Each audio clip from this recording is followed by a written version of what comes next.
Genesis, the creation and its true meaning. In the beginning, the universe was a formless void, cloaked in darkness. The first book of the Bible, Genesis, opens with this profound imagery, setting the stage for the unfolding of the divine act of creation. This narrative, commonly referred to as the Genesis creation narrative, is a cornerstone of Judeo-Christian belief and has been a subject of theological and scholarly discussion for centuries. This story not only describes the physical creation of the world, but also holds deep spiritual and symbolic meanings. The 6 days of creation. According to Genesis chapter 1, verses 1 to 31, God's creative work is structured over 6 days, each day bringing forth new elements of the cosmos through divine command. Day 1, light and darkness. God's first command, "Let there be light," pierces through the primordial darkness, creating light and separating it from darkness. This act marks the creation of day and night, laying the foundation for the concept of time. Day 2, sky and waters. On the second day, God creates the expanse or sky to separate the waters above from the waters below. This separation forms the heavens, establishing the earth's atmosphere. Day 3, land, seas, and vegetation. The third day witnesses the gathering of waters to form seas and the appearance of dry land. God then commands the earth to bring forth vegetation, including plants bearing seeds and trees bearing fruit, providing the basis for all terrestrial life. Day 4, sun, moon, and stars. On the fourth day, God creates the celestial bodies, the sun, moon, and stars to govern the day and night, and to serve as signs for seasons, days, and years. These lights in the sky regulate time and bring order to the cosmos. Day 5, sea creatures and birds. The fifth day sees the creation of living creatures in the waters and birds in the sky. God blesses them, commanding them to be fruitful and multiply, filling the seas and the skies with life. Day 6, land animals and humankind. On the 6th day of creation, the Genesis narrative reaches a crescendo with the creation of land animals and humankind. God commands the earth to bring forth living creatures according to their kind's livestock, creatures that move along the ground, and wild animals. Each type of creature emerges in its diversity, filling the earth with life. This moment showcases God's attention to detail and the intricate design woven into every aspect of the natural world. Yet, the creation of humankind marks a significant and unique event within the narrative. Unlike the previous acts of creation, God engages in a divine counsel, saying, "Let us make man in our image, after our likeness." This phrase, "in our image," signifies a profound theological concept known as Imago Dei, meaning image of God.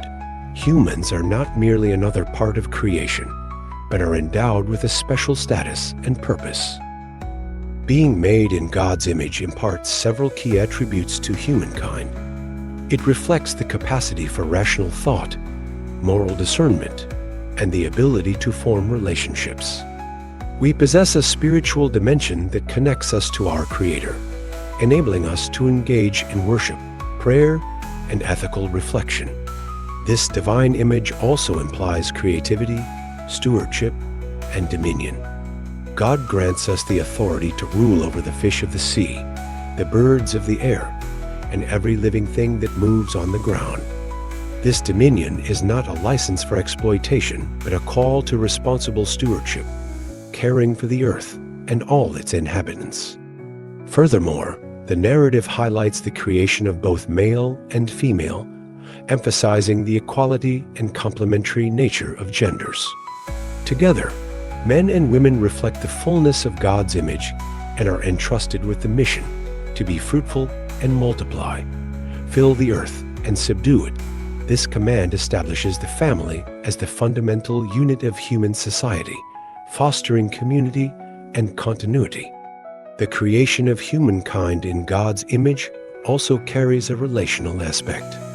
We are designed for relationship with God, with each other, and with the rest of creation. This interconnectedness underscores the holistic vision of human life in the divine plan. It calls for mutual respect, love, and cooperation among people in a harmonious relationship with the natural world.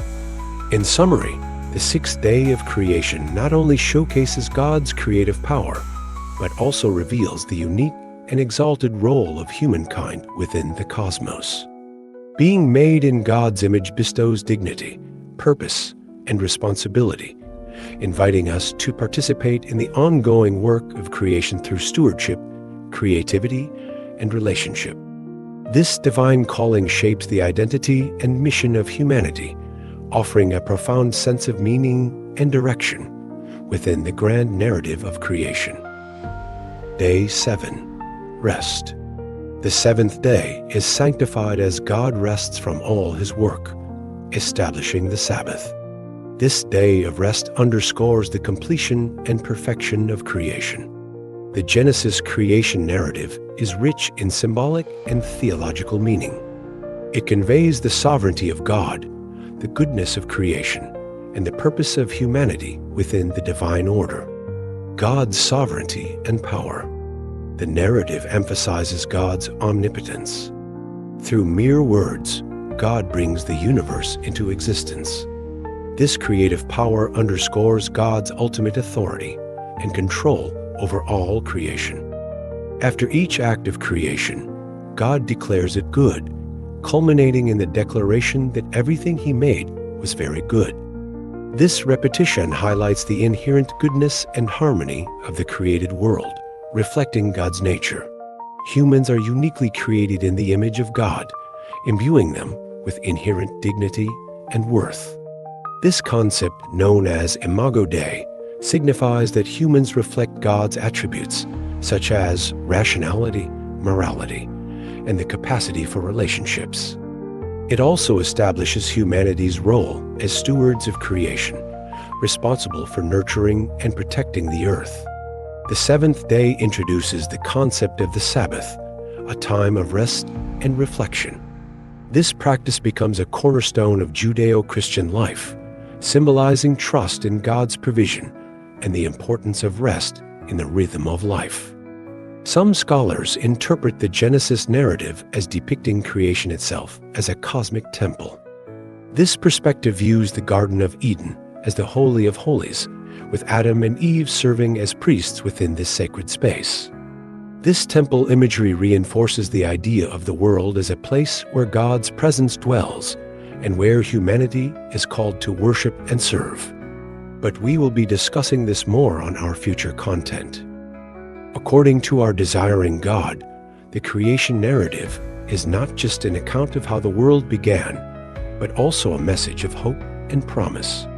It points to God's ongoing work in the world and the ultimate renewal of creation.